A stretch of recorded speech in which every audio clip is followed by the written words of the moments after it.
Hello, welcome to this week's episode of Going Deeper with David Steele.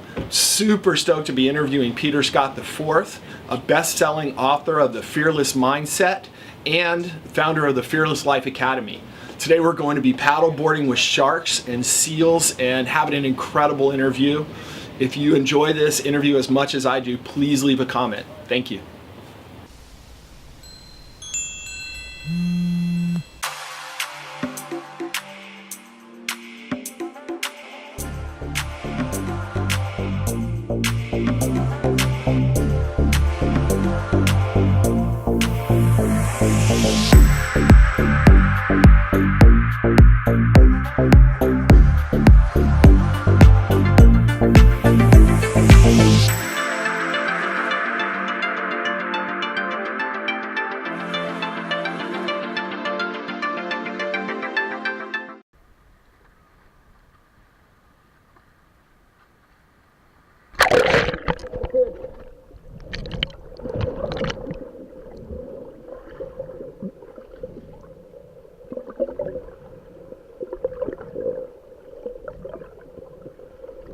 Hello, I'm here with Peter Scott, the board meeting, and super excited about today's show, especially excited because Peter is not only a great friend, but I've actually gone through his programs and they are amazing.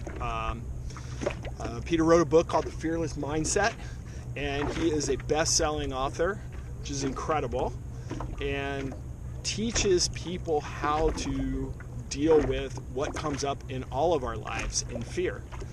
We're doing this podcast from our paddle boards here, and when we paddled out, we had to paddle over the leopard sharks in La Jolla Shores. Literally leopard sharks. These aren't little like seals and dolphins. These are actual leopard sharks. I think for a lot of people that would be their edge. You know, now they're actually harmless, but for a lot of people it would be their edge. And they weren't small. They were like 4 or 5 feet. Yeah, they're good. Yeah. 6 feet. 5 feet. Yeah, exactly. Yeah. But it's absolutely beautiful out here, and I'm super excited. I attended one of Peter's 3-day workshops where it was super experiential, and we actually did things like CrossFit and surfing, and just kind of got out with our bodies and did things that were edgy for a lot of the people that had never surfed before. And I hadn't done CrossFit in a long time before that particular class, but I brought a lot out of it, and I think that overall we just end up having a better quality of life when we can recognize our fear and really know what to do with it and how to not let it take over us. But yeah, and I just want to first, David, acknowledge you, brother, because this podcast is amazing. It's so unique in that it's not a typical iTunes podcast that you listen to. It's one where you get to see video of us on paddleboards in the ocean. Like, how awesome is that? And we shot a Facebook Live video earlier, and I just want to acknowledge you because there can be so many fears that come up in just doing what we're doing, of like putting yourself out there, sharing the message. Yes. How is it going to look? What will people think? All these fears of rejection and failure and all this stuff that is built up. And I can't wait to share and talk about this today because I honestly feel fear is the biggest thing that limits humanity at large from creating the impact that we really want to create. And if I can shift people's relationship with that to get into action and to take action in spite of those fears, I can create a ripple effect. So thank you, brother. I think if we could raise a generation of children to be free of fear and anger, yes, we would have a new world. Oh, absolutely we would. And the thing is I think I agree, but I think it's like the fear and the anger that they're experiencing, that we experience, it never goes away. Mm-hmm. And I always say this when I'm interviewed is people say, do you really think it's possible to be without fear? And I don't. I think fear can be a good thing, but it's having the courage, it's having the commitment, the confidence to actually do those things that terrify you. And that's what separates, I believe, the strong from the weak, the wealthy from the poor, the lovers from the lonely, is like for those that don't have love in their life, a lot of it is because of fear. Absolutely. I almost interrupted you a second ago as a seal popped up just a few feet Oh. away. And if it happens again, I'm going to grab the camera and turn it around so you can see what we see.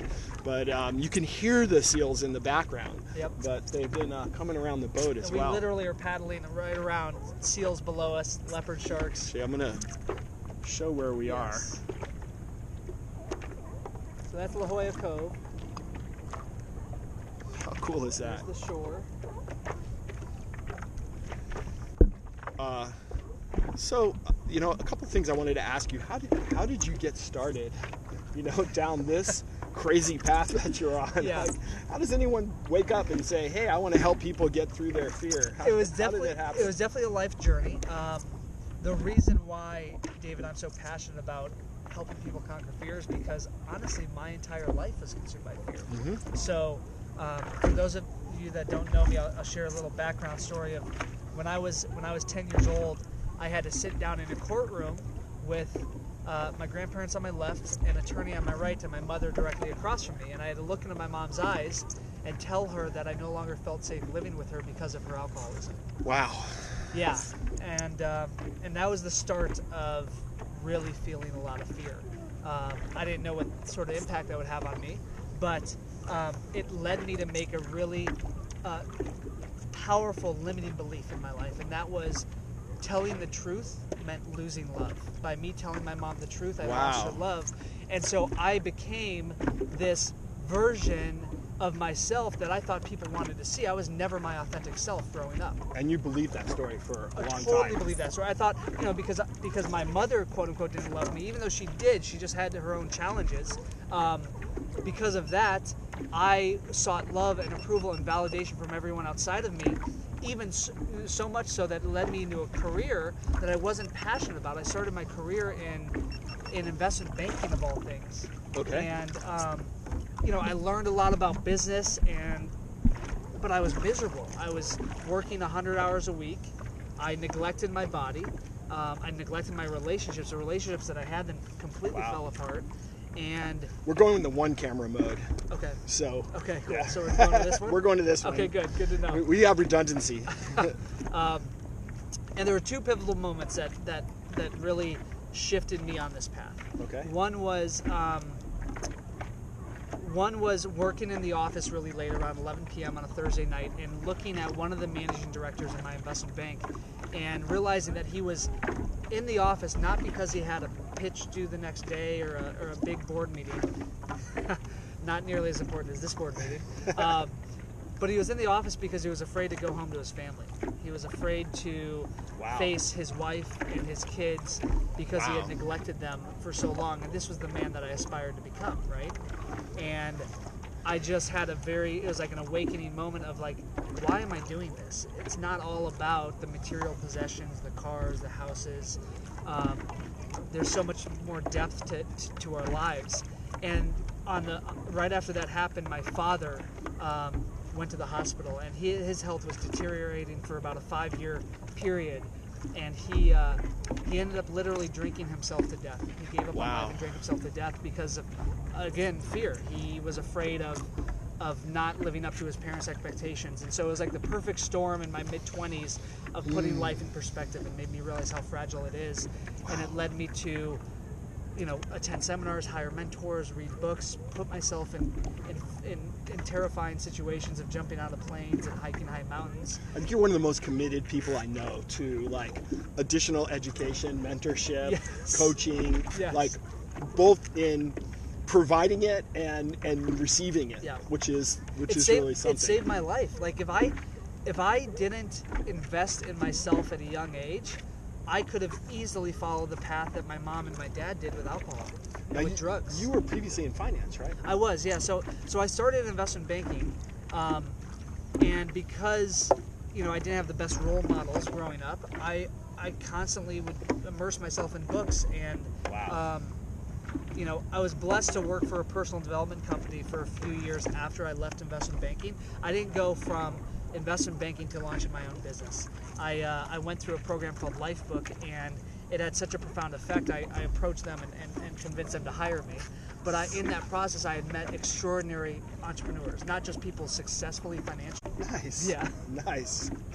I think so often we come across people like yourself and like really successful. You're event, and it's like you're doing your dream. You're doing what you want, and it just seems like it's so easy. I mean, was it easy? It was the furthest thing from easy, I would say, because number one, just leaving the security of a paycheck to do something entrepreneurial is terrifying. I don't care how great of an idea you have. It was really, for me, it was terrifying. And I, fortunately, again, because I knew the value of investing in myself, there was a moment, the week that I lost my sole source of income, David, I invested $20,000 literally in a mentor. Wow. I cut a check for 20 grand, and Wow. that was money, that was basically all of my savings. It was money that I borrowed from family, and it was credit card debt simultaneously. Not the sharpest knife in the drawer, are you? Exactly, yeah. A lot of people would say that's insane, and I honestly believe it was the best decision I've ever made. Could I have arrived here? I think absolutely. It would have just taken me 10 more years. Right. Because when you have a mentor, when you're a part of a mastermind, when you're doing what you're doing, David, of interviewing these amazing people, it collapses time. Like, it shows you a shortcut. And so it's not easier, but it is simpler. And I've worked my tail off, and I will continue to, because I love what I do. But I believe that if someone's not willing to do the work, then there's no easy path. Like, right. We get marketed that all the time on social media, and many of you know Gary Vaynerchuk, Gary V. He talks about hustle and all of that. And there's an absolute energy to be tapped into in the universe, but there's also a lot of work that has to be done. I come to think of it as you say it, I now remember how you tend to go dark before your workshops, before Yes. your 3-day retreats. Yep. We just don't see you. No, for about. In fact, my event, my next, I'll be in Nice. my cave preparing. Nice. Yeah. One of the things that's interesting, and certainly the folks I was meeting with yesterday, it's the same. Even though you're busy and you've got this project up, you definitely take time to take care of yourself. Like, you're one of my more fit friends. Yeah. I don't know if you were always that way, but you're like that doesn't go away in the next 2 weeks, does it? No, not at all. So I'm a big believer in rituals, and what a mentor of mine, actually, a man named John Butcher, calls unconscious structured rhythms. Okay. So you don't even have to rely on self-discipline or willpower. It's just who you are. It's your identity. And you don't start there, right? For someone who's never worked out, to tell them to just work out 6 days a week is not realistic. But at first, it takes a tremendous amount of willpower and self-discipline. But I've created my life in a way that, because I'm so committed to my mission, I have performance.